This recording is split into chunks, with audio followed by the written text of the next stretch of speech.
Bonsoir à tout le monde, je vous laisse arriver tout doucement. J'espère que chacun de vous se porte à merveille et si vous m'entendez, s'il vous plaît, faites-moi savoir dans les commentaires. Il suffit de marquer oui, ça me permettrait de savoir que vous m'entendez. On va accueillir le candidat Destin Gavet qui a certainement beaucoup de choses à nous dire et c'est avec plaisir qu'on essaiera d'échanger avec lui. Donc c'est un rendez-vous entre lui et les Congolais aussi pour essayer de présenter un certain nombre de choses, des challenges, les difficultés qu'ils peuvent avoir. En tant que candidat, on va aborder pas mal de sujets, il y a beaucoup de questions que j'ai préparées et vous aussi dans les commentaires pourrez soit les poser directement ou sinon monter si on a encore le temps de les aborder. Donc n'hésitez pas, partagez le live massivement. Pour ceux qui viennent de nous rejoindre, je vais repréciser ce que je disais tout à l'heure. On fait un live aujourd'hui qui concerne le sujet des élections présidentielles 2026. Un sujet très intéressant. Je pense que c'est un sujet qui concerne tous les Congolais aujourd'hui. Et il y a pas mal de questions sur les candidats, sur le système électoral, sur l'organisation des élections présidentielles, les challenges que peuvent avoir les candidats, le projet, les projets de société, et ainsi de suite.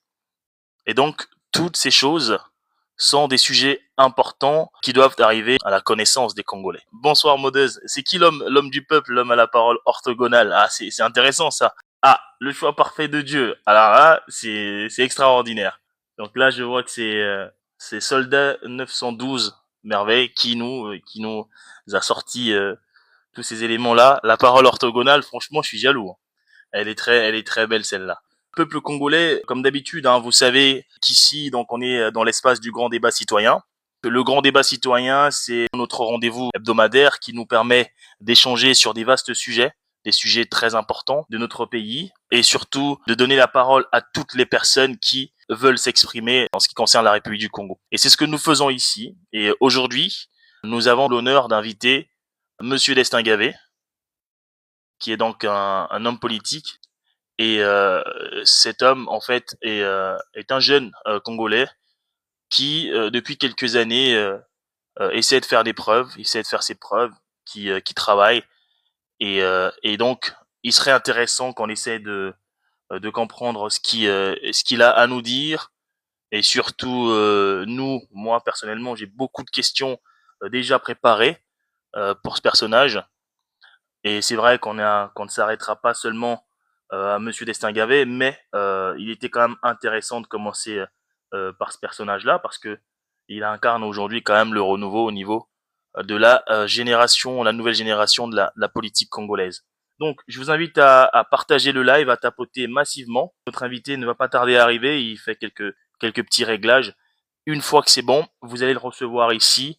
Et ensuite, on n'hésitera pas à débattre, hein. C'est l'espace du débat, donc de la confrontation des idées dans le respect. Bonsoir Destin Gavet et bienvenue sur votre canal 242. Ah, Bonsoir, votre oh, canal pas encore réglé. 242. Bonsoir à tous les Congolais qui nous suivent ce soir. Est-ce que vous entendez Destin Gavet, vous, dans les commentaires? Je pense qu'on n'entend pas. D'accord, vous ne m'entendez pas là? Et là, c'est parfait. On nous D'accord. a dit que c'est l'homme à la parole orthogonale. Donc ça, c'était intéressant quand même. Je me suis dit, mais dans quelle mesure l'homme à la parole orthogonale? Donc ça sera une de mes questions. Je vous rappelle que notre invité ne restera pas sur le panel éternellement. Il aura des obligations professionnelles à remplir. Il restera avec nous avec plaisir pendant un certain temps, environ 1h40. Et ensuite, il devra nous laisser. D'accord? Donc, c'est très intéressant que vous puissiez déjà partager le live massivement pour que ceux qui ne sont pas au courant ou ceux qui ont oublié puissent déjà nous rejoindre parce que nous allons commencer à aborder des sujets très intéressants. Monsieur Gavet, moi j'avais une question à poser. Je pense que ça va être la première question. Allez-y, la question. Alors, qui est Destin Gavet? Destin Gavet, le mari, le frère, l'ami, et puis Destin Gavet, l'homme politique. Est-ce qu'il y a une relation stricte, une continuité entre ces deux personnages, ou pas du tout, ou si c'est vraiment quelqu'un de totalement différent, incarnant l'homme politique? Bon, mais ce qu'il faut dire, c'est que on est d'abord homme avant d'être homme politique. C'est-à-dire qu'on est d'abord citoyen avant d'être acteur politique. Parce qu'on n'est pas acteur politique, mais on est citoyen congolais. Voilà. Et donc, nous ne ferons pas exception. Nous sommes d'abord citoyens congolais, pères de famille, époux, voilà, frères, neveux, oncles, etc. Et à côté, nous avons désormais l'engagement politique, les responsabilités politiques. Donc je pense qu'il faut toujours faire cette différence. L'homme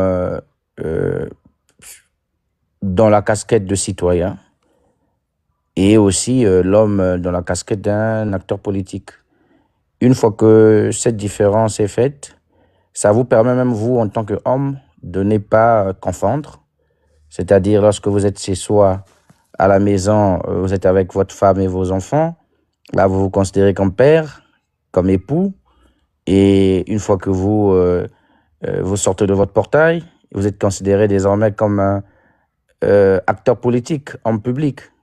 Maintenant, il faut toujours dire qu'il n'y a qu'une petite frontière entre l'homme politique qu'on peut être et le citoyen. Je me rappelle ce matin, dès que j'ouvrais mon portail, comme je suis sur une grande artère, et c'est une personne dans un véhicule qui a crié « Bonjour Président !» Voilà. Donc, dès que vous sortez de votre portail, là, vous avez la casquette d'homme politique. Mais quand vous êtes dans la maison, les enfants ne comprennent pas ça, l'épouse ne va pas comprendre ça, et voilà quoi. C'est ça. Maintenant, qui est Destin Gavé? Oui, c'est un citoyen congolais, marié, père de 4 enfants, ingénieur des sciences pétrolières, voilà, acteur politique. Il mène sa vie professionnelle et politique au même moment. La vie personnelle et publique au même moment. Et lorsque vous mélangez le tout, ça fait de vous l'homme que vous êtes désormais. D'accord. Quelle est Alors, la question que j'ai à dire, est-ce qu'il y a une différence de version entre le Destin Gavé d'aujourd'hui ou peut-être le Destin Gavé d'il y a 5-6 ans? Et quelle est cette différence notable qui est arrivée en plus? Donc, ce que vous avez, ça peut être un livre que vous avez lu, par exemple, qui vous a inspiré. Je sais pas si on peut se tutoyer, hein, mais bon, après, Ça ne me dérange pas, honnêtement. voilà, un livre que tu as lu, par exemple, qui t'a inspiré, qui a apporté un plus, une situation personnelle, un déclic, d'accord, qui a fait en fait que tu es passé du Destin Gavé d'avant et au Destin Gavé d'aujourd'hui. Très bien, oui, exact. Ouais, je pense que oui. Le déclic, c'est surtout beaucoup plus la réalité du pays. Je suis un garçon qui est né dans une famille modeste, né à Dolisie, un 10 mars 91. J'ai fait toute ma vie à Dolisie. La famille, s'il vous plaît, je vous invite vraiment à tapoter, à partager le live parce que je pense que ça commence à bugger un tout petit peu. Faites le nécessaire, s'il vous plaît, dans les commentaires. Partagez, tapotez afin de stabiliser le live. On va traiter des sujets cruciaux, vraiment très intéressants ce soir avec notre invité. Vous aurez aussi la possibilité de monter pour poser vos questions. Donc, nous allons prendre notre mal en patience. Pour l'instant, si on peut le faire, en tout cas, ça sera vraiment intéressant qu'on puisse le faire. En tant que Congolais, bien sûr, on tapote et on partage le live. Oui, monsieur Gavé, donc allez-y. Voilà, donc jusqu'en 99, avec la guerre de 99 à Dolisie, nous avons fui à Divéné, qui est le village natal de ma mère, à 237 km de Dolisie. Une année blanche, sans étudier, parce que il y avait cette guerre où Denis Sassou Nguesso, l'actuel président, qui a pris le pouvoir par les armes, et il y a eu des poches de résistance à l'époque, avec le colonel Bungwanza, ce qu'on appelait un peu voilà, les Cocoy et autres. Et une fois que les choses sont stabilisées en 2000, nous sommes allés à Pointe-Noire quelques mois. Mais après, nous sommes revenus finalement à Dolisie, où j'ai eu mon CEP en cette année 2000.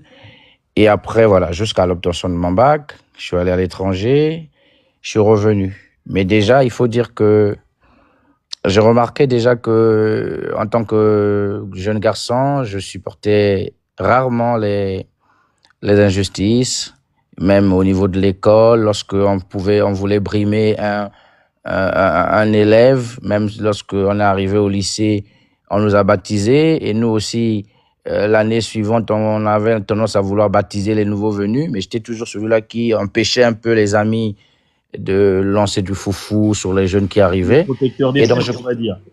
ouais, un peu comme ça, ouais. Donc, je commençais mais il n'y avait pas la fibre politique parce que dans mon esprit, je voulais être un grand homme d'affaires et dans ma tête, je ne réfléchissais qu'à argent.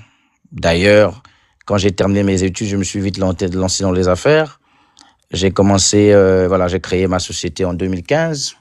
J'avais peut-être, je sais pas à quel âge, j'avais peut-être 24 ans, 25 ans. J'ai créé une société multiservice. Après, je me suis lancé donc dans la transformation du bois artisanal. C'est ce qu'on appelle chez nous le sciage artisanal, donc les planches que nous construisons les maisons et autres. Je me suis lancé dedans.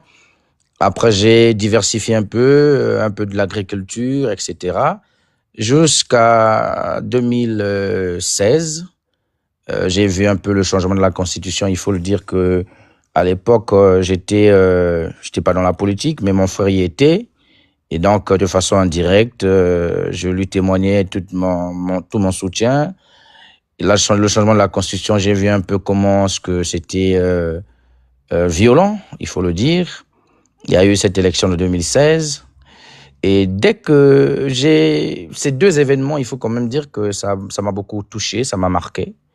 Donc les deux événements, vous voulez dire 99 et 2000 et 2016 finalement, c'est cela? Non, 2015 et 2016. C'est-à-dire 2015, le changement de la Constitution, j'ai vu que c'était très violent. Et 2016, l'élection présidentielle, j'ai vu que c'était vraiment dans une tension quand même assez énorme. J'étais adolescent, je me rappelle, mais c'était pas agréable à voir quand même. Il y avait des menaces verbales, vous sentez qu'il y avait de l'électricité dans l'air. Et une fois que l'élection a pris fin, en 2016, et j'ai commencé à beaucoup réfléchir. Mais avant, j'avais créé une association, donc en 2014, ce qu'on appelait l'association des jeunes luttant contre les antivaleurs. Voilà. Pour moi, c'était une association où j'ai regroupé quelques jeunes de mon quartier dans un premier temps, mais après, je voyais que ça commençait à prendre de l'ampleur. On était de plus en plus sollicités par des acteurs politiques qui, lorsqu'ils avaient leurs activités, sollicitaient notre accompagnement. Et à la fin, c'était moyennant. On te propose, par exemple, ouais, emmène-nous 200 personnes et on va te donner 500 000, c'est-à-dire tu donnes 2 000 à chacun, ça fait 400 000 et les 100 000, c'est pour toi.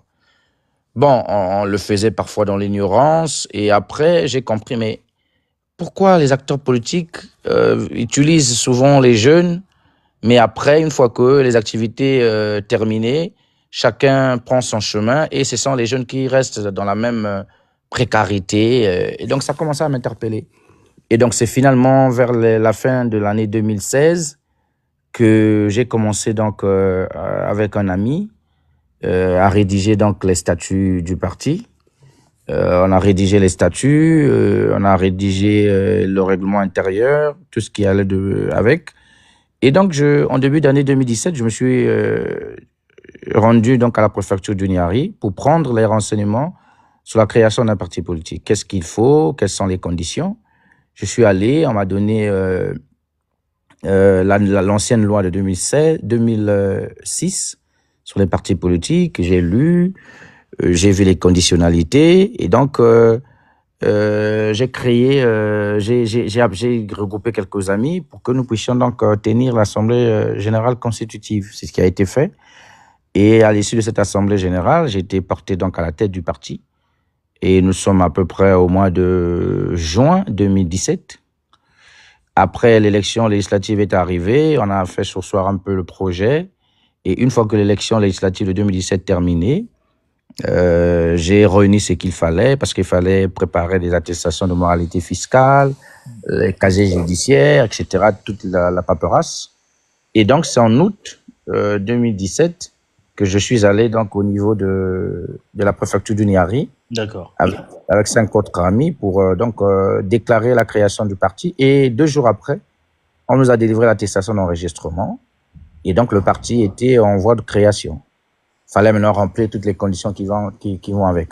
Et donc, en créant le parti, c'était pas un parti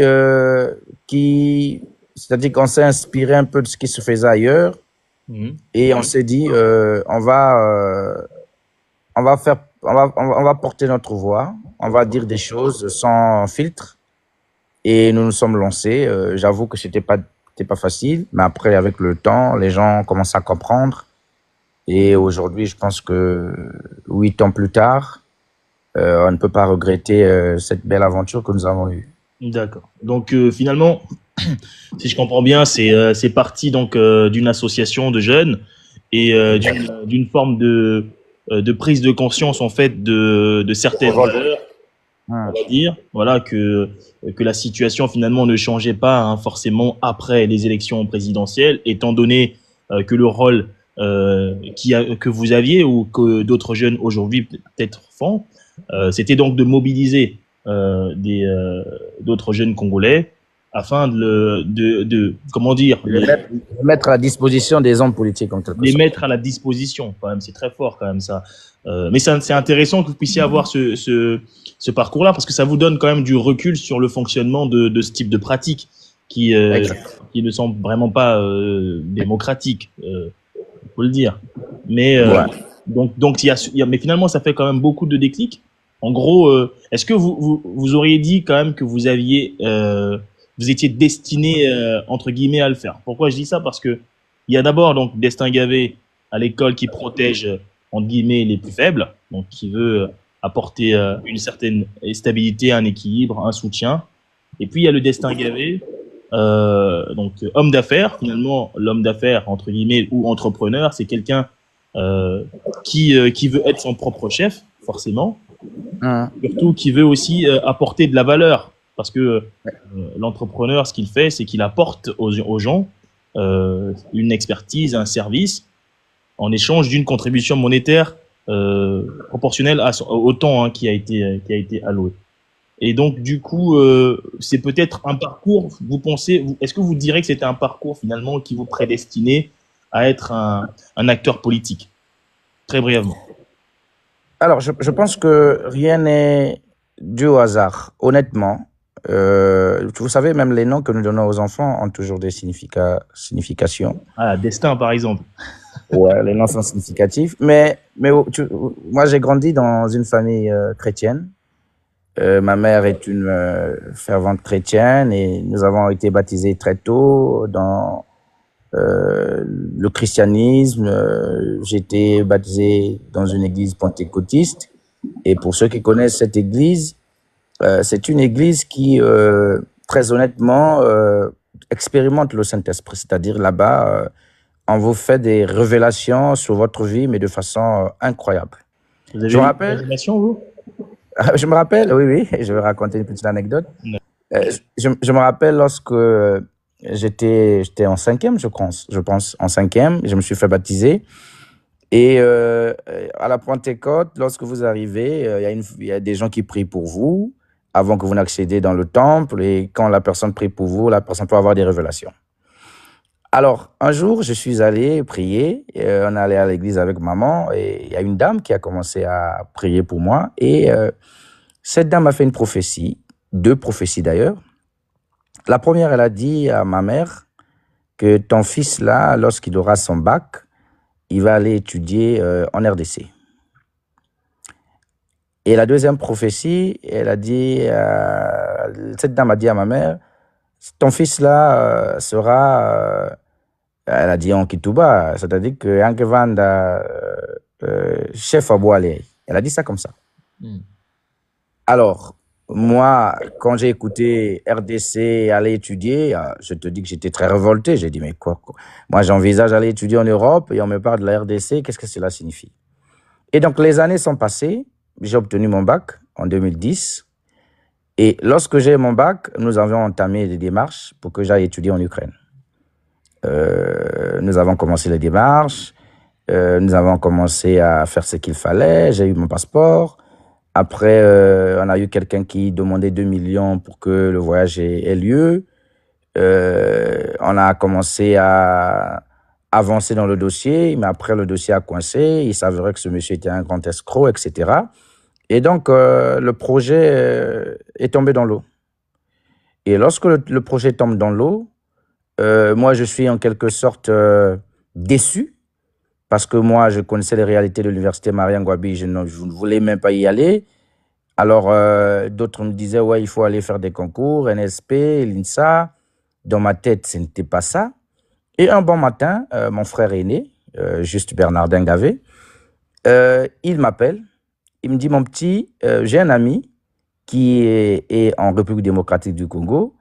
Il y a une bonne école là-bas qui forme dans le domaine du pétrole. Et j'ai pensé que comme ton projet d'aller loin n'a pas abouti, est-ce que c'est pas préférable pour toi d'aller étudier là-bas? Alors, quand ma première réaction, c'était de dire non catégoriquement. Mais après, comme je l'ai dit, quand je grandissais, j'avais les ambitions d'être un homme d'affaires, avoir un gros salaire, etc., comme tous les jeunes d'ailleurs. Après, quand j'ai dormi, je me suis dit, ben, c'est pas mal quand même le pétrole. Quand tu finis dans le pétrole, tu peux travailler à Total, Eni. Je pense que SNPC, ça peut être quelque chose de bien. Et après, je me suis senti intéressé.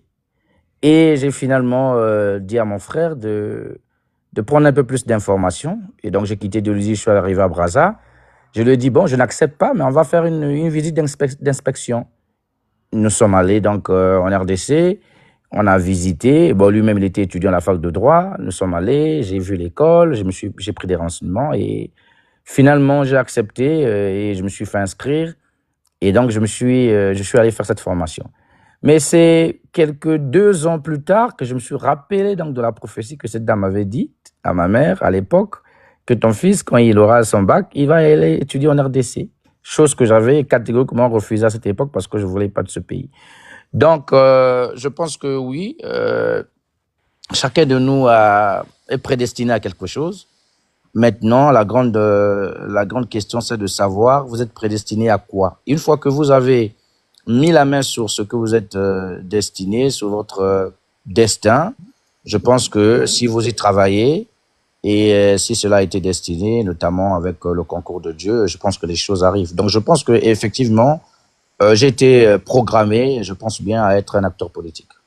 Très bien, très bien.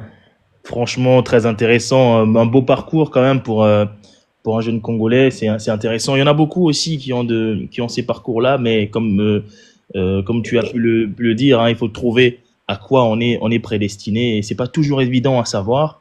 Alors donc certains vont être tiltés entre guillemets par un livre, par la foi aussi finalement, comme vous. Et donc du coup, ça nous permet de nous dire bon, je vais prendre les choses en main. Peuple congolais, c'est très important aussi que vous puissiez aussi faire ce petit travail-là, chercher comment vous pouvez aider la communauté, permettre justement que votre destin serve la République du Congo. On va essayer de faire une petite transition parce que là, je vois que, enfin, moi j'ai finalement compris le cheminement de votre parcours. Du coup, j'ai juste une question hein, pour commencer. J'aimerais savoir votre vision à long terme pour le développement économique du Congo. On va essayer de commencer à parler un peu de cette vision-là. J'aurai 3 questions là-dessus. D'accord? Ensuite, on rentrera dans le détail du parti, par exemple, et puis d'autres questions. Alors, moi je suis, parlons de la vision économique, je l'ai toujours dit à plusieurs reprises que on ne peut pas espérer être un pays développé, un pays émergent, comme nous avons dit l'émergence en 2025. Malheureusement, c'est une catastrophe si vous n'avez pas la maîtrise de votre économie. Je parle ici donc de la souveraineté monétaire. Ce que nous voulons pour demain, c'est que le Congo doit sortir de l'économie de cueillette et de rente.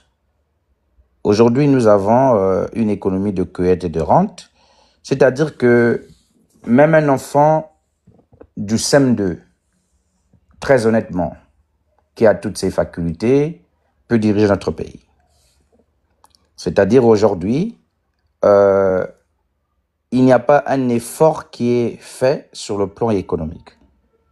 Donc, n'importe quel citoyen congolais qui a sa tête entre les deux épaules peut être président du Congo. Pourquoi? Parce qu'il n'y a pas une vision économique. Qu'est-ce que nous faisons? Nous ressemblons à ce paysan, à ce chasseur qui va à la chasse, il tue ses gibiers et autres, il revient, il vend ses gibiers, et une fois que les gibiers sont vendus, eh ben, il commence à dispatcher de l'argent dans des rubriques de maison. Ah bon, ça c'est pour le loyer. Bon, ça c'est pour la popote. Ça c'est l'école des enfants. Une fois qu'il a fini de faire ça, il doit repartir encore à la chasse pour aller chasser et ainsi de suite. Donc nous sommes aujourd'hui en face des dirigeants qui n'ont pas développé une vision économique. C'est-à-dire que le Congo n'a pas de vision économique, c'est statique, c'est-à-dire on espère sur quoi? On espère sur le pétrole, on a vendu tant de cargaisons de pétrole, tant de barils de pétrole vendus, ça nous donne tant d'argent, on a les recettes fiscales, les recettes douanières, et une fois qu'on a rassemblé toutes ces recettes, on dispatchit, bon, tel ministère a ceci, bon, un peu pour construire les routes, des routes qui se dégradent malheureusement en quelques années. Bon, ça c'est pour un peu les infrastructures, ça c'est pour ceci, ça c'est pour payer les salaires, et c'est fini. Et comme c'est une ressource naturelle, voilà, on attend encore, et voilà. On n'a pas pu mettre en place une véritable politique. Moi, ce que je pense demain, ce que nous allons faire, c'est mettre un accent particulier sur la diversification de l'économie. Vous savez, en tant qu'ingénieur pétrolier, je creuse beaucoup sur nos réserves. Les réserves que nous avons aujourd'hui, nous avons 2 milliards de barils de réserves, ce qui fait à peu près ça nous fait à peu près 25 à 30 ans avec la production actuelle, c'est-à-dire 350 000 à 400 000 barils. Pendant 25 à 30 ans, on peut encore, voilà. Mais le pétrole est une source épuisable. Et aujourd'hui, avec la transition énergétique, on ne peut plus aujourd'hui croire que le pétrole, c'est l'avenir du monde. Et donc, il faut diversifier. Et pour diversifier une économie, c'est investir dans des secteurs d'avenir. Voilà. Et nous pensons aujourd'hui, le Congo est un véritable réservoir. Nous avons 10 millions de terres arables, je l'ai toujours dit. Nous avons aujourd'hui plusieurs matières premières en dehors du pétrole. Donc, mettre en place une véritable vision économique, c'est nous avons décidé de la transformation de nos matières premières à 70% sur le sol congolais. Non seulement cela va créer des emplois, mais cela va aussi permettre à notre pays de fructifier son économie et de sortir petit à petit de la dépendance que nous avons vis-à-vis du pétrole. Parce que lorsque vous regardez le dernier budget, nous sommes toujours à plus de 50% des revenus venus du pétrole. Et donc, vous comprenez par là que on n'a pas su tout ce qu'on nous a inventé avec les zones économiques spéciales, etc. On a compris que ce n'est que de l'utopie, l'illusion. Et donc, notre vision, c'est surtout diversifier notre économie de façon pragmatique, parce que des slogans que nous avons aujourd'hui. Mais j'ai une question, excusez-moi, j'aimerais juste rebondir là-dessus. Vous savez, alors, ça c'est le challenge quand même de tout le discours qui nous a été servi depuis plusieurs années. Alors, on nous a parlé de la décentralisation, on nous a parlé de la diversification de l'économie. Est-ce que aujourd'hui, on peut vraiment dire que vous serez en mesure concrètement de mettre cela en place, sachant que ceux qui sont déjà là ont lamentablement échoué, en tout cas dans le cadre de l'atteinte des objectifs. Alors je ne dis pas dans la volonté, effectivement, on voit qu'il y a des choses qui ont été amorcées, il y a des choses qui ont commencé, mais si on se fie au livrable, par exemple, on se dit, bon, il faudrait qu'en telle année, on ait 100 000 emplois, et si on est encore à 10 000 aujourd'hui, on n'a pas atteint les objectifs. Donc, qu'est-ce qui vous fait dire aujourd'hui que vous allez pouvoir le faire? Est-ce qu'il n'y a pas une refonte déjà au niveau des mentalités? Il n'y a pas un autre travail à faire tout en travaillant effectivement parallèlement sur cette vision économique? Oui, mais oui, tu viens de poser là une question fondamentale. ceux qui sont là ont échoué. Ça, il faut déjà, c'est un fait qu'il faut rappeler aux Congolais que le PCT a échoué. Le PCT n'a pas pu, en 50 ans de gestion de notre pays, mettre les bases d'un État solide, un État qui peut espérer parler de développement. Aujourd'hui, je suis malheureux de faire cette émission dans des conditions pareilles, parce que moi, j'avais prévu que je devais être face à la caméra, mais premièrement, on n'a pas d'électricité. Deuxièmement, on n'a pas de carburant. Combien même on a un générateur électrique, mais on ne peut pas mettre ce générateur en mouvement parce que il n'y a pas de carburant. Donc, on est contraint de faire avec les moyens de bord. Ce que je veux dire, c'est Il n'y a pas de que carburant dans un pays producteur, pétrolier. C'est quand c'est même un pays extraordinaire. producteur. Ah oui, c'est incroyable. Ce que je veux dire, votre canal 242, c'est que lorsque je parle de la diversification de l'économie, c'est dans le sens, ça c'est dans le fond, sur la forme. Mais il faut regarder en amont, qu'est-ce qu'il faut faire. Le problème du Congo, c'est que vous pouvez tout faire avec les mentalités, d'ailleurs vous l'avez évoqué, mais avant tout, il faut assainir le climat des affaires. Parce que lorsqu'on parle de la transformation de 70% de nos matières premières, ben pour les transformer, il faut des entreprises, il faut des multinationales. Or, les multinationales, pour venir dans un pays, il faut que le climat des affaires soit assaini. Exactement. Aujourd'hui, la corruption gangrène de la tête à la queue, c'est-à-dire aujourd'hui, le Congo est l'un des 10 pays les plus corrompus d'Afrique. Qu'est-ce que cela signifie? On ne peut pas aller vers une vision économique élargie avec de telles personnes, avec une telle mentalité. Donc, le travail que nous aurons à faire, d'ailleurs dans le livre programme que nous allons proposer aux Congolais dans les 2 prochains mois, nous avons mis un accent particulier sur l'assainissement du climat des affaires. C'est-à-dire, il faut lutter efficacement contre la corruption. Il faut que le Congo retrouve ses lettres de noblesse. Or, aujourd'hui, la culture du vol, le vol devient un sport national. Les gens volent sans se soucier. Il ne faut pas imaginer qu'un fonctionnaire qui, théoriquement, a un salaire de 400 000 francs CFA, mais ce dernier roule dans une voiture qui coûte 80 millions. Mais ça ne dérange personne, ça ne gêne personne. Vous voyez des gens construire des immeubles, ça et là, mais ça ne dérange personne, personne n'est inquiété, parce que les institutions, des organes censés lutter contre la corruption, sont eux-mêmes corrompus. Donc, une fois que le climat des affaires est assaini, ça nous donne les leviers, ça ouvre le pays vers l'extérieur et les partenaires que nous avons au niveau international viendront pour effectivement investir.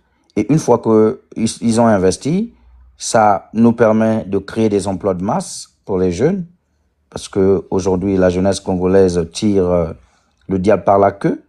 Et une fois que les emplois sont créés, le pays se met en marche, les entreprises sont créées, des usines sont créées. Le président Alphonse Massamba Deba, qui n'avait qu'un niveau primaire, n'a pas fait de magie entre 63 et 68. À l'époque, on a parlé de la révolution industrielle. On a créé plusieurs dizaines d'entreprises. Aujourd'hui, au Congo, on est incapable même de fabriquer une boîte d'allumettes. On est incapable de transformer la tomate. Donc, de prendre la tomate en fruit, transformer cela en boîte, on est incapable. On est obligé d'importer. Et donc, je pense qu'une fois que nous allons assainir le climat des affaires, les opportunités vont se créer et le pays va commencer à prendre véritablement son envol. Donc, nous comptons sur ça. Nous comptons sur la moralisation de l'espace public. Il faudrait que le Congo de demain, il faut que les Congolais puissent avoir la crainte des représailles, la peur d'être sanctionnés. Or, aujourd'hui, l'impunité est devenue quelque chose que les Congolais vivent au quotidien. Le président de la République ne sanctionne pas, personne n'est sanctionné, les voleurs sont connus. Ce sont ces mêmes voleurs qui narguent le peuple. et vous comprenez que le pays est à terre. Donc, nous créerons les conditions de moraliser notre société, moraliser la vie publique. Une fois que cela est fait, nous allons donc mettre les bases d'une économie solide. D'accord. Mais en abordant le volet économique aussi, il ne faut pas l'exclure. Nous avons envisagé dans notre programme comment est-ce que nous réfléchirons pour sortir du franc CFA.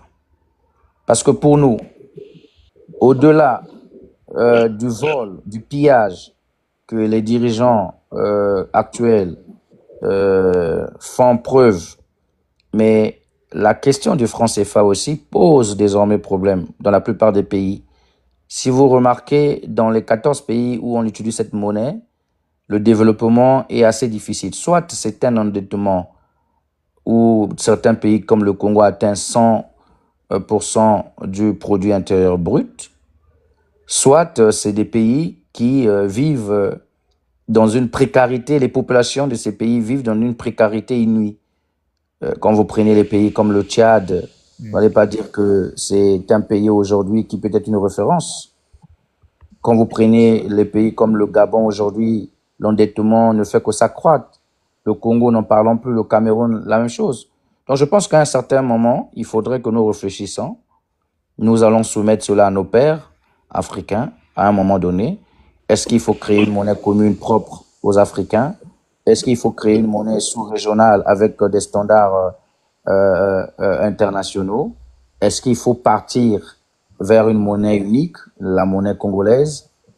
Beaucoup de pays l'ont déjà fait, donc on ne sera pas les premiers. Maintenant, ce sont des mécanismes qui demandent beaucoup de rigueur. Ça demande aussi beaucoup d'expertise. Et dans le programme, nous avons prévu tous ces mécanismes-là pour envisager toutes ces options-là. Ah, ça c'est parfait. C'est assez intéressant. Alors du coup, si on envisage la question du franc CFA, hein, donc petite parenthèse pour revenir là-dessus, est-ce que c'est un objectif, comment dire, de campagne présidentielle, ou c'est un objectif qui s'inscrit dans le projet des 5 prochaines années du candidat ou président futur Destin Gavet, ou c'est une question qui sera amorcée en plein mandat? Très bien. Ah, voilà. Je pense que là encore, il était important que tu poses cette question pertinente pour qu'il n'y ait pas de divagation et surtout de confusion. On ne sort pas d'une monnaie parce qu'on veut. Nous remarquons les pays de l'AES, par exemple, qui aujourd'hui ont pratiquement acté leur sortie de la CEDEAO, mais surtout les relations avec la France sont devenues de plus en plus caduques. Mais n'empêche que... Est-ce que je me fais écouter? Oui, bien sûr, bien sûr, bien sûr. D'accord. Oui. D'accord. Et donc, je disais que au-delà de ça, nous voyons que ces pays ont aujourd'hui du mal encore à s'affranchir du franc CFA, de sortir du franc CFA. Donc, je l'ai dit, c'est un mécanisme qui peut s'étendre sur la durée du mandat, donc sur 5 ans. D'ailleurs, lorsque nous nous sommes projetés dans le livre que nous allons proposer aux Congolais sous peu, nous avons parlé de 3 à 5 ans. Parce qu'il faut étudier, il faut prendre les avis des experts, il faut créer les conditions pour qu'il n'y ait pas un choc. Au lieu que ça soit un avantage, ça peut devenir un désavantage. Donc, il faudrait véritablement prendre les dispositions pratiques, et je pense que c'est ce qui va nous permettre effectivement de sortir, s'il le faut, de cette zone avec beaucoup de garanties, et surtout pour ne pas créer un tsunami économique pour notre pays. Mais je pense que les autres ont pu, et nous aussi, nous sommes capables. Il faut mettre de la volonté politique. Exactement. Il faut mettre les moyens qu'il faut. Et je pense que nous aurons suffisamment de ressources pour arriver à atteindre cet objectif. Je pense que c'est une question qui intéresse beaucoup de Congolais. Je vais lancer un sondage tout à l'heure sur la question du franc CFA. Vous nous direz ce que vous en pensez dans les commentaires. Franc CFA sortie immédiate ou pas du tout? Est-ce qu'il faudrait étudier la question? Faudrait pas peut-être commencer déjà par lutter contre les antivaleurs, assainir justement, donc déjà notre quotidien, notre économie, notre vision, essayer de pérenniser un peu les choses avant d'envisager une sortie probable. Bon, on verra ça dans les commentaires. Moi, je pense qu'on va essayer d'évoluer. On avait dit 1h40, 1h50, c'est cela, ou plutôt 2 heures. On peut, c'est une discussion, hein, ça peut aller au-delà, mais avançons. Avançons. Parfait. Alors, donc, du coup, alors, la question qui va suivre, elle s'inscrit toujours dans le contexte économique, hein, forcément. La question, c'est celle de savoir comment ou avec quel projet prioritaire vous comptez réduire les inégalités sociales et régionales en République du Congo.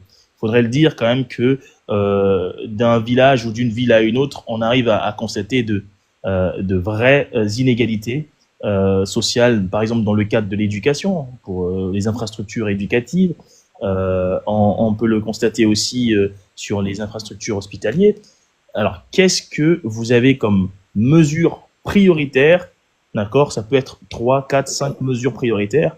Afin, je ne demande pas de rentrer forcément dans le programme parce que on le sait que le livre sortira pour nous détailler tout ceci, mais ça nous permettra déjà d'avoir une idée de cela. Donc, comment dire, les projets prioritaires qui permettront justement de s'attaquer véritablement aux inégalités sociales et régionales. Alors, je vais vous donner un scoop, quand même.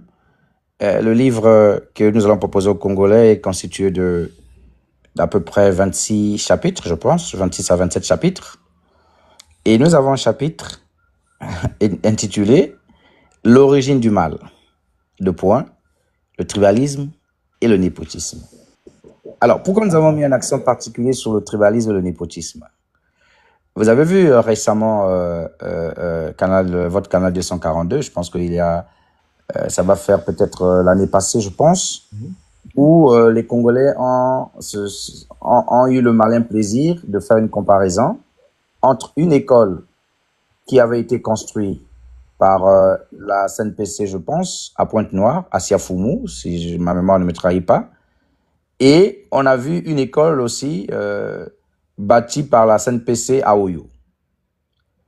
Alors, on a remarqué une chose, c'est que c'était le jour et la nuit. À Oyo, on a vu des salles commodes, adaptées aux standards modernes, où il y avait moins de 20 élèves dans une salle de classe, assis dans des conditions presque parfaites. Et on a vu l'inverse à Pointe-Noire, à Siafoumou. C'était voilà une école sous forme de cercueil avec un design digne du IIIe siècle, avec voilà des fonctionnalités, des conditionnalités précaires et piètres. Et c'est ce qu'on appelle effectivement les inégalités sociales. C'est ce qu'on appelle ne pas faire les choses du deux poids, deux mesures. Et aujourd'hui, il faut le dire, notre pays souffre de cela. Notre pays souffre du tribalisme. Notre pays souffre du népotisme. Et nous pensons qu'il faut mettre des lois. Et nous ferons voter des lois anti-tribalisme, des lois anti-népotisme pour recréer l'équilibre. Et nous repartirons dans l'applicabilité des textes en vigueur, notamment la Constitution du 25 octobre 2015, dans son article 15, où il est écrit, noir sur blanc, tous les citoyens congolais sont égaux devant la loi, nul ne doit être avantagé ou désavantagé en raison de son appartenance politique, religieuse, philosophique, etc. Mais qu'est-ce que nous remarquons aujourd'hui? Aujourd'hui, nous remarquons que pour bénéficier des faveurs de notre pays, pour être considéré à sa juste valeur, il faut soit appartenir à être membre, être dans une famille du pouvoir, être soit dans le PCT, être, pour aller un peu plus loin, dans une loge, etc., comme l'a bien expliqué le professeur Didier Ngalibaye. Donc, je pense que, très honnêtement, pour réduire ces inégalités, il faudrait qu'il y ait des lois. Et la loi anti-tribalisme et l'anti-népotisme, ces lois-là vont permettre à ce que déjà ces choses-là soient encadrées. Au-delà de ça, nous allons donc permettre à ce qu'il y ait des lois aussi pour protéger les lanceurs d'alerte, ceux qui dénonceront ces cas de deux poids, deux mesures sur le territoire. Maintenant, au-delà de ça, s'il faut effectivement, pour lutter contre ces fléaux, il faut mettre en place, c'est ce qu'on appelle la culture de la méritocratie. C'est-à-dire que les Congolais doivent prendre la même ligne de départ et le plus méritant sera donc celui-là qui bénéficiera de ce qu'il faut.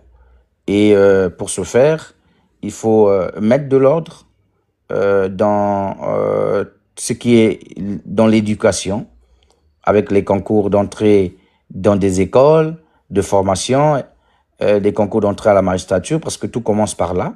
Une fois que la règle d'or est mise en place, chacun est à sa place. Je pense qu'à ce niveau-là, nous commencerons à réduire les inégalités sociales. Au-delà de ça, il faut regarder aussi la question des salaires. Je vais prendre un exemple simple. Voyez-vous votre canal 242? Oui. Un magistrat qui a prêté serment, une fois que ce dernier commence à exercer, il est à peu près à 1 million de salaire. À peu près. 1 million de salaire, 1 million de francs CFA. Alors, pour devenir magistrat, qu'est-ce qu'il faut? Il faut avoir une licence en droit. Une fois que vous avez votre licence, vous faites le concours de l'ENAM. Une fois que vous avez votre concours, vous avez 2 ans de formation.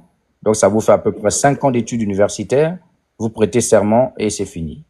Mais lorsque vous prenez un médecin qui soigne des vies, qui sauve des vies, qui exerce 7 ans d'études supérieures, cette personne, une fois que recrutée à la fonction publique, a un salaire de 200 000.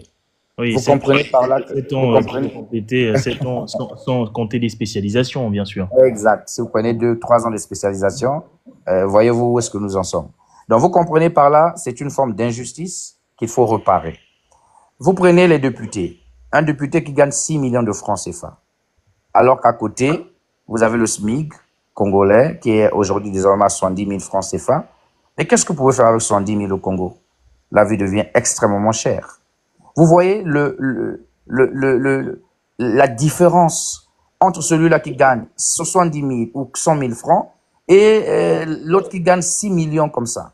Donc, nous allons commencer à regarder les choses au cas par cas pour recréer l'équilibre et surtout pour qu'il n'y ait pas vraiment cette fossé qui aujourd'hui réduit les Congolais dans une certaine précarité.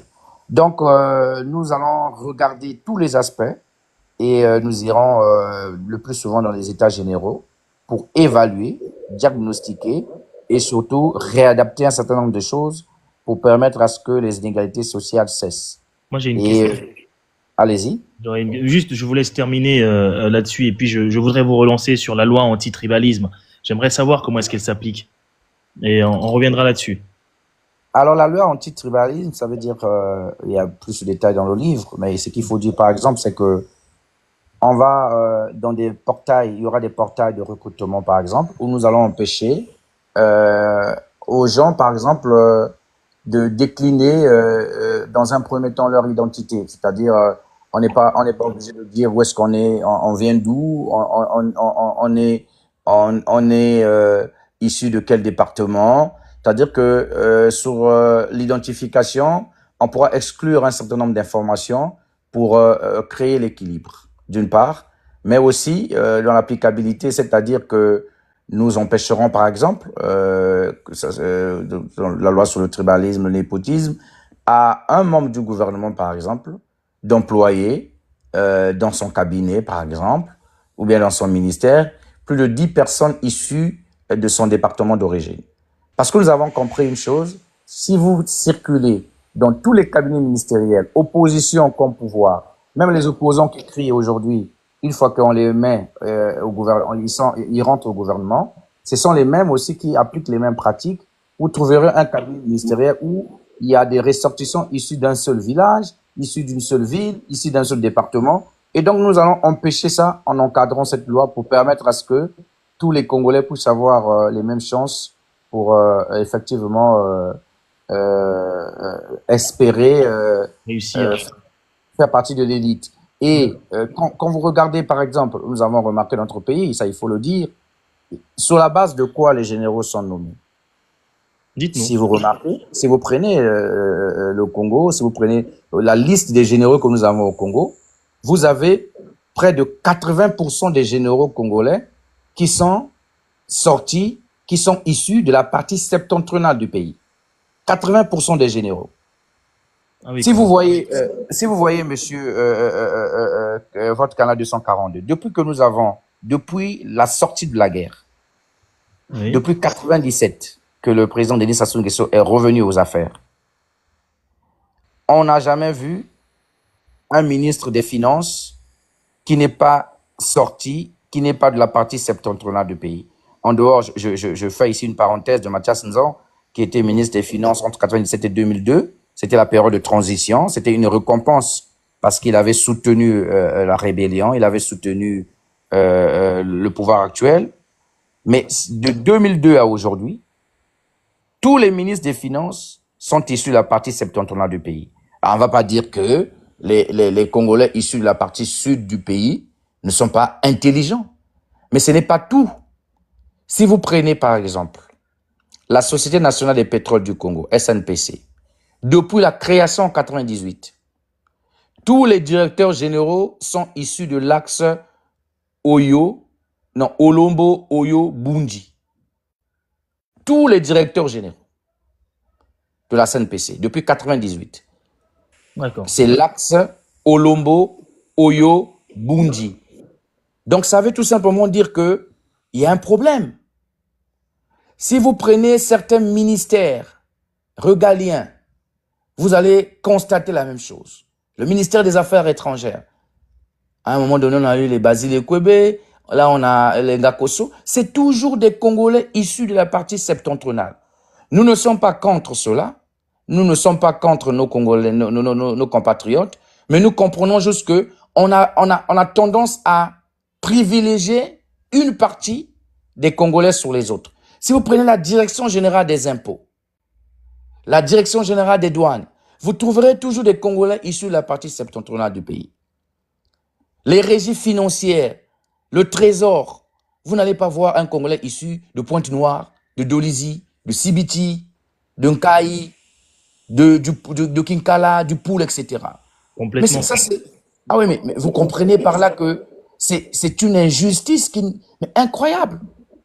Même quand vous prenez la configuration, la composition du gouvernement, vous allez constater qu'il y a des départements qui peuvent se retrouver, notamment la cuvette, avec 11 ministres, 10 ministres. Mais vous prenez un département comme la Songa, c'est un ministre. Un département comme la Likwala, un ministre. Un département comme la Bouenza, à peu près 2. Et donc, vous comprenez par là que on prend de l'unité nationale, mais il y a des pratiques qui existent. Vous prenez la direction générale de la police, la direction générale de la gendarmerie. Vous ne trouverez pas un Congolais issu de Pointe-Noire, issu de Dolisie, de Nkaï, de Sibiti, de Kinkala. Non, c'est toujours les Congolais de la partie septentrionale. Alors, est-ce que comme ça, on peut vraiment dire qu'il y a l'égalité des chances? Non. Donc, ce sont des choses que nous allons regarder de très près pour créer l'équilibre. Et ça, nous allons mettre tous les moyens à notre disposition pour redonner la chance à tous les Congolais. C'est très intéressant, c'est très important justement de redonner la chance à tous les Congolais parce que on dit que les citoyens naissent égaux, hein, c'est dans la Constitution et donc du coup on devrait, en théorie, hein, bien sûr, après c'est beaucoup plus complexe, mais en théorie on devrait avoir les mêmes chances. En ce qui concerne la réussite, après il y a le milieu social, il y a d'autres réalités qui rentrent en jeu, mais effectivement l'État est dans cette responsabilité d'assurer ce fait clair pour tous les Congolais.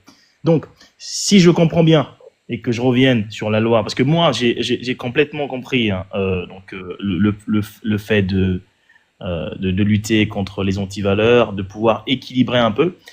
J'ai juste une interrogation. Est-ce que ça ne serait pas une politique de quota finalement? Et cette politique de quota, est-ce qu'elle ne nuirait pas peut-être plus tard à l'émergence d'une certaine élite? Je donne un exemple. Imaginons qu'on a atteint un certain nombre de quotas, on va dire oui, 8 Congolais par ministère, en tout cas en fonction de leur origine, de leur région. Voilà. Et donc on a des Congolais du nord, du sud, de l'est et de l'ouest. Et on se rend compte en fait qu'il y a des Congolais peut-être qui seront beaucoup plus brillants, qui peuvent venir d'un tel ou tel côté. C'est peut-être ça aussi la limite de la politique de quota. Est-ce que ça ressemble à ça ou c'est plutôt différent de ce que j'imagine? Non, c'est peut-être pas une politique de quota, mais c'est beaucoup plus de la méritocratie. D'accord. Je ne crois pas, personnellement, je ne crois pas que il y a des Congolais dans un département qui sont plus brillants que les autres. C'est-à-dire, si on va dans la Bouenza, je prends un exemple, dans la Bouenza, on trouvera que des gens intelligents. Si vous voyez même votre canal 242, à la fin des examens d'État, il y a souvent une liste des départements qui arrivent souvent en tête, que ce soit le BPC, le baccalauréat. Vous avez, par exemple, cette année, c'est le Niari qui est en tête, l'année prochaine, c'est le Kwilu. Donc, ça veut tout simplement dire que dans tous ces départements-là, il y a la crème, il y a l'intelligence, voilà. Maintenant, la méritocratie, Ce que je veux dire, enfin, c'était pas vraiment ça mon propos parce que c'est très important qu'on éclaircisse là-dessus. Mon propos, en fait, c'est celui de se dire, en fait, que il y aura des citoyens qui seront défavorisés forcément parce que le quota a été atteint. Non, nous n'irons pas en termes de quotas. D'accord. Je parle ici en Oui. termes de méritocratie. De méritocratie, Nous c'est mettrons bien des dit. critères. C'est-à-dire, je vais prendre un exemple, votre canal. Mm. Aujourd'hui, vous avez par exemple les prophètes. En France, les prophètes sortent de l'ENA. C'est-à-dire que c'est l'école de l'administration où les gens apprennent le travail, ils apprennent le métier à l'école. Exactement. Qu'est-ce qui se passe au Congo? Un ancien colonel, je vais prendre, il y a 2 colonels aujourd'hui, 3 colonels même qui sont préfets aujourd'hui, 4 même. Vous avez le préfet du Poul, le colonel Kilebe, à la retraite. Vous avez le préfet de la Bouenza, Mukala Tsumu, colonel à la retraite. Vous avez le préfet du Niari, Mwanda, colonel à la retraite. Et donc, on a comme l'impression que pour être préfet au Congo, c'est un colonel à la retraite qui a rendu des services au pays. Et après, bon, on le nomme comme ça préfet. Il connaît rien de l'administration, rien du tout. C'est quelqu'un qui a fait toute sa vie avec les armes et il est bombardé prophète. Donc, il connaît pas c'est quoi le rôle d'un prophète. Pour lui, il confond la force, il confond l'armée à l'administration. Or, le Congo de demain, ça ne sera pas ça. Pour que quelqu'un soit prophète, il faut que ça soit une personne qui sort d'une école où on le forme à exercer les fonctions de préfet. Et donc, nous mettrons en place des critères. Pour devenir ministre, voici les critères. On ne va pas ramasser un badou parce qu'il a soutenu Oye soutien, et ben il est bombardé ministre. Non. Pour devenir ministre, il faut une rigueur. Il faut par exemple avoir au minimum une licence. C'est un exemple que je prends comme ça. Parce que lorsque vous êtes à la tête d'un département ministériel, vous devez faire preuve d'une vision. Nous écoutons des ministres comme Ibombo dire « Je n'ai pas de vision. Ma vie, c'est la vision du chef de l'État. » Mais ça, c'est le niveau le plus bas d'un raisonnement qu'on peut avoir. Donc, aujourd'hui, ce que nous envisageons demain, c'est de mettre des critères. Quand il y a des critères, et vous veillez sur les critères, là, vous êtes sûr d'avoir de la méritocratie. Si on dit, par exemple, pour compétir, pour postuler, par exemple, à devenir directeur général de la SNPC, il faut au minimum être un ingénieur pétrolier. C'est un exemple. Parce qu'on sous-entend que vous êtes manager, vous devez connaître le métier. Mais vous êtes comptable, comme aujourd'hui le directeur général actuel. Un comptable de formation, vous le placez à la tête d'une société technique, et le gars a du mal à s'en sortir. Il va vous prendre des décisions hasardeuses, il va aller de gauche à droite, alors que si vous prenez quelqu'un qui a de la matière, qui connaît, regardez comment Denis Sassou Nguesso nomme les ministres. C'est-à-dire qu'aujourd'hui, il va aller prendre quelqu'un qui a fait technique, il va le mettre à la tête du ministère de l'enseignement technique. C'est quelqu'un qui ne connaît pas des réformes, il ne connaît pas l'enseignement, c'est quoi. Et donc, ça va tâtonner. Vous prenez quelqu'un comme un général, comme, comment est-ce qu'on l'appelle, celui qui était ministre de la Santé, Mukoki, Gilbert Mukoki. Quelqu'un qui a fait toute sa vie dans l'armée, vous le bombardez ministre de la Santé. Il connaît rien de la santé. Pour lui, la santé, il sait pas c'est quoi. Il n'a pas un plan, alors qu'il y a des managers qui ont terminé à l'INSA, managers en santé publique, des gens qui maîtrisent le domaine. Et ça fait que vous avez des résultats médiocres. Parce qu'on ne met pas l'homme qu'il faut à la place qu'il faut. Ce que nous allons faire demain, c'est de mettre l'homme qu'il faut à la place qu'il faut. Et c'est ce qui va permettre à ce que le Congo se redresse. Donc si je résume, en fait, c'est vraiment un critère de compétence, quoi. C'est vraiment remettre la compétence au centre de la question de tout finalement, c'est-à-dire que ce soit au niveau ministériel, au niveau d'autres institutions en tout cas, des directeurs d'établissements, etc. Il faudrait justement justifier d'un certain niveau de compétence afin de pouvoir atteindre avoir accès à ces postes-là. Ça c'est intéressant. Moi, je trouve que c'est une réponse intéressante. Oui, parce que après au niveau de la compétence, c'est pas forcément le domaine précis, mais aussi avoir démontré une certaine compétence, par exemple dans son propre domaine. Je donne un exemple. Imaginons quelqu'un qui est par exemple qui a été formé dans l'économie, d'accord, et qui va bon, c'est un exemple tout fabriqué, mais quelqu'un qui a fait un domaine différent, mais à partir du moment où il a démontré sa compétence dans ce domaine-là, est-ce qu'il n'est pas en mesure d'occuper une autre fonction si jamais il a un bon cabinet ou si cette personne-là a les compétences déjà approuvées par tous? Je ne sais pas si je me fais comprendre. Oui, non, je suis parfaitement. Mais il y a ce qu'on appelle la reconversion. Je vais vous prendre un exemple simple. Je termine mes études en 2014, ingénieur, je vais à Dolisie, je tombe sur une société forestière. J'ai un entretien avec le directeur général, un monsieur que je respecte beaucoup, monsieur Yala Zéphirin. 2 heures d'entretien, il me regarde droit dans les yeux, il me dit, mon fils, très honnêtement, tu es un garçon brillant. Mais là, ce n'est plus le pétrole, c'est le bois. Est-ce que tu penses que tu veux apprendre le métier du bois? Je lui ai dit, je suis partant. Il a dit, d'accord, je te recrute. Il m'a recruté. Dans un premier temps, il a dit, je veux te former pendant 1 mois, mais je te recrute en tant que mon assistant dans un premier temps. Et en 2 semaines, il était surpris. Il a dit, mais tu as une capacité d'adaptation incroyable. Je me suis adapté. Donc, il y a des reconversions. Si quelqu'un a fait ses preuves, parce que ce que je n'ai pas dit, c'est que le Congo du mouvement républicain, le Congo de Destin Gavé, nous allons, comme je l'ai dit, moraliser la société. Et donc, avant de nommer une personne à une quelconque fonction publique, il faudrait qu'il y ait des enquêtes de moralité. On ne peut pas aller prendre un ancien, je ne sais pas, trafiquant, quelqu'un qui a fait des choses bizarres dans ce pays, parfois même condamné par la justice. Il a eu à commettre des délits de gauche à droite. Il a dû dilapider de l'argent quelque part. Et quelqu'un comme ça, vous le mettez à la tête d'une institution, à la tête d'une direction générale. Non. Nous allons mettre en place une commission chargée d'enquêter sur des personnes, c'est-à-dire que sur la table du chef de l'État ou bien du Premier ministre, ceux qui auront la charge de nommer les gens, il aura des propositions. On a 3-4 propositions sur un poste et une fois que ces personnes-là sont scrutées, analysées à la fin, voilà, c'est un tel qu'on va le nommer. Au Congo, vous voyez, en France, par exemple, je vais vous prendre un exemple. Pour ceux qui sont en France, c'est courant. Lorsqu'on veut nommer, par exemple, un Premier ministre, vous voyez qu'il y a plusieurs noms qui circulent. Plusieurs noms qui circulent. Il y a des consultations. On va à gauche, on va à droite. On sait. Au Congo, ce sont les mêmes depuis 20 ans, depuis 27 ans. C'est les mêmes. Ils font des changements, des pirouettes. Celui, on l'enlève ici parce qu'il a échoué là, on va le cacher là-bas. Il a échoué là-bas, on vient le cacher ici. C'est-à-dire qu'il n'y a aucune innovation. Il y a aucun, comment est-ce qu'on appelle ça, ce qu'on appelle souvent. Il n'y a pas de valeur ajoutée. Les résultats, il y a un terme qu'on dit, c'est-à-dire que juger les gens sur la base du résultat. Voilà. D'accord. Juger les gens sur la base du résultat. Quelqu'un qui a déjà échoué, vous ne pouvez plus lui remettre sur la scène. On a vu par exemple Mabundu, qui a échoué au ministère de l'Agriculture, débarqué du gouvernement pendant plusieurs années. Il revient à la recherche scientifique. La recherche scientifique.